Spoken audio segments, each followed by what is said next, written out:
ಹೊರಡೆ ನಮ್ಗೆ ಇಷ್ಟ ಆಗ್ತಲ್ಲ ಅಂತಂದರೆ ಅನುದಾನ ಬಂದೇ ಇಲ್ಲ ಅಂದ್ರೆ ತಾರತಮ್ಯ ಎಲ್ಲ ಐತೆ. ಅಂದರೆ ಅವರವರ ಮೆಚ್ಚುಗೆಗೋಸ್ಕರ ಎಲ್ಲೆಲ್ಲಿ ಕೊಡಬೇಕು ಅನುದಾನ ಕೊಟ್ಕೊಂಡಿದ್ದಾರೆ. ನೋಡೋಣ, ಭಗವಂತ ನಮಗೂ 4 ಗಂಟೆ ರಾತ್ರಿ ಆಗಿದೆ, ಬೆಳಿಗ್ಗೆ ಆಗ್ತಾ ಸೂರ್ಯ ಉಡ್ತಾನೆ, ನೋಡೋಣ. ನಮ್ಮ ಜೀವನದಲ್ಲಿ ಕೂಡ ಸೂರ್ಯ ಉಡ್ತಾನೆ, ವೇಟಿಂಗ್.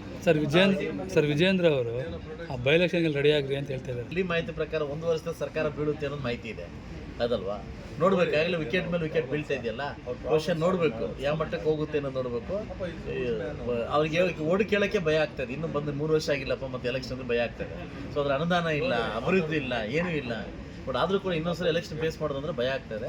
ಸೊ ನೋಡೋಣ, ಹೊಸ ಉರುಪು, ಹೊಸ CM ಬಂದವ್ರೆ, ನ್ಯಾಯ ಕೊಡ್ತಾರೆ ಅನ್ನೋ ಭರವಸೆ ನನಗಿದೆ. ನೋಡೋಣ, ಕಾದು.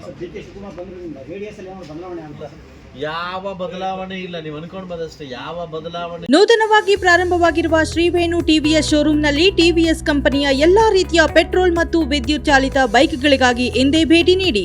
ವಿಳಾಸ ಬೈಪಾಸ್ ರಸ್ತೆ, ಮಾರುತಿ ನೆಕ್ಸಾ ಕಾರ್ ಶೋರೂಮ್ ಪಕ್ಕ, ಕೋಲಾರ. ಹೆಚ್ಚಿನ ಮಾಹಿತಿಗಾಗಿ ಸಂಪರ್ಕಿಸಿ 9986833899 ಅಥವಾ 9986933299. ಅದೇನು ನಮ್ಮ ತೆಲುಗಲ್ಲಿ ಒಂದು ಮೊದಲು ಹೇಳ್ತಾರೆ, ಊರ್ಲೆ ಪೆಂಡೆ ಇದೆ ಗುಲಿ ಬಿದ್ದಿಲ್ಲ ಅಂತ ಹೇಳ್ತಾರಲ್ಲ, ಗುಲೇಂದ್ರಿಗೆ. ನಮ್ಗೆ ಹಂಗೆ, ನಮ್ಗೇನು ಆ ಥರ ಏನು ಭರವಸೆ ಇಲ್ಲ. ನಮ್ಮ ಸಂಘಟನೆ ನಾವೇನು ಮಾಡಬೇಕು. SM ಕೃಷ್ಣವ್ರು ಆಗಿದ್ರು, ಯಾವ ಸಮುದಾಯ ಆಗಿದ್ರು? ಅವರು ಒಕ್ಕಲಿಗ ಸಮುದಾಯ ತಾನೆ. SM ಕೃಷ್ಣವ್ರು ಆಗಿ ಏನು ಬದಲಾವಣೆ ಆಗ್ಬಿಡ್ತು? ನಮ್ಮ ವೋಟರ್ಸು ನಮ್ಮ ಪ್ರೀತಿ ಮಾಡೋದು ನಮ್ಮ ಜನ ಇದ್ದಾರೆ, ಅವ್ರ ವೋಟ್ರು ಅವ್ರು ಇದ್ದಾರೆ, ಅವ್ರ ಜನ ಇದ್ದಾರೆ.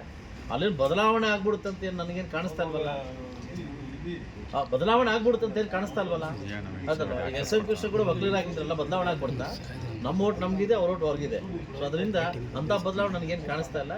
ನಾವು ನೆಕ್ಸ್ಟ್ 28ಕ್ಕೆ NDA ಸರ್ಕಾರದಲ್ಲಿ ನಾವು ಏನು ಮಾಡಬೇಕು, ಯಾವ ಮಟ್ಟಕ್ಕೆ ಅಧಿಕಾರ ಬರಬೇಕು ಅನ್ನೋದು ನಾವು ಪ್ಲಾನ್ ಮಾಡ್ತಾ ಇದ್ದೀವಿ ಸಂಘಟನೆಗೆ.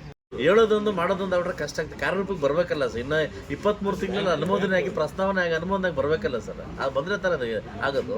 ಬಹುಶಃ ಏನಾದರೂ ಬಂದರೆ ನೆಕ್ಸ್ಟ್ NDA ಸರ್ಕಾರದಲ್ಲೇ ಆಗ್ಬೋದು. ಇದು ಈ ಸರ್ಕಾರದಲ್ಲಿ ಸಾಧ್ಯ ಇಲ್ಲ ಅಂತ ನನ್ನ ವಾದ.